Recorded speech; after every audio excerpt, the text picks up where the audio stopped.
A word about terrorism in the light of our recent experience. The world must display zero tolerance. Victims and perpetrators must never be equated. And India has every right to defend its people against terrorism, and we will exercise that right. We expect our Quad partners to understand and appreciate that.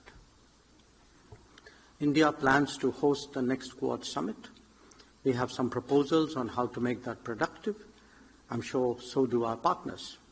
We will discuss, and I'm sure we will agree. Once again, I thank Secretary Rubio for hosting us today, and I look forward to our discussions. Thank you. In a firm and emotionally charged address at the Quad Foreign Ministers meeting in Washington, India's External Affairs Minister Dr. Jaishankar on Tuesday reiterated India's uncompromising stance on terrorism. Following the address, the foreign ministers of US, Australia and Japan issued a strongly worded joint statement condemning the Pahalgam attack. The statement read, "The Quad unequivocally condemns all acts of terrorism and violent extremism in all its forms and manifestations, including cross-border terrorism." It further called for the perpetrators, organizers, and financiers of this reprehensible act to be brought to justice without delay, urging all United Nations member states to fully cooperate in line with the international law and the relevant UN Security Council resolutions. The Quad statement stood in stark contrast to the recent developments at the Shanghai Cooperation Organization meeting held in Kazakhstan. On the 26th of June, India's Defense Minister Rajnath Singh refused to sign the SCO draft statement after it failed to even mention the Pahalgam attack.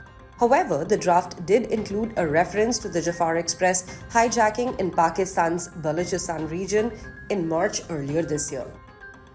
India's Ministry of External Affairs spokesperson Randhir Jaiswal later explained that New Delhi had insisted on the inclusion of the terrorism-related concerns in the final statement. On a question regarding SCO,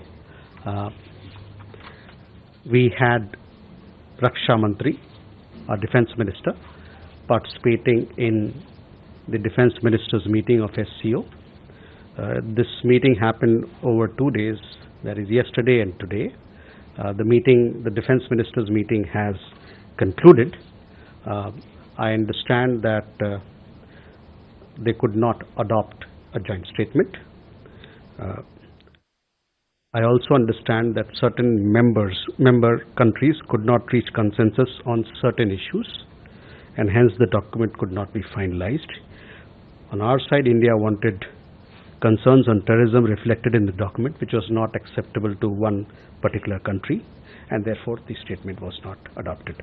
But we had participation of our Raksha Mantri. We issued a press release.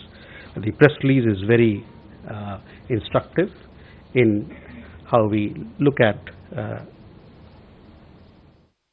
threat of terrorism.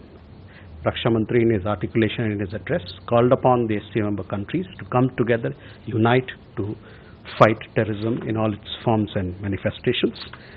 We had a press release which was issued a little earlier today, so I would refer you to look at that. He also reiterated the need to uphold the perpetrators, organizers, financiers, sponsors of reprehensible acts of terrorism, including cross-border terrorism. They to be held accountable and bring them to justice. He also urged all SCO members. He said that we must in lockstep in our endeavor.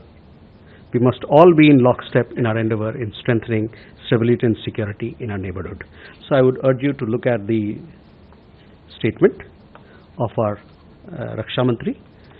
That would give you a sense of our approach to SCO on security.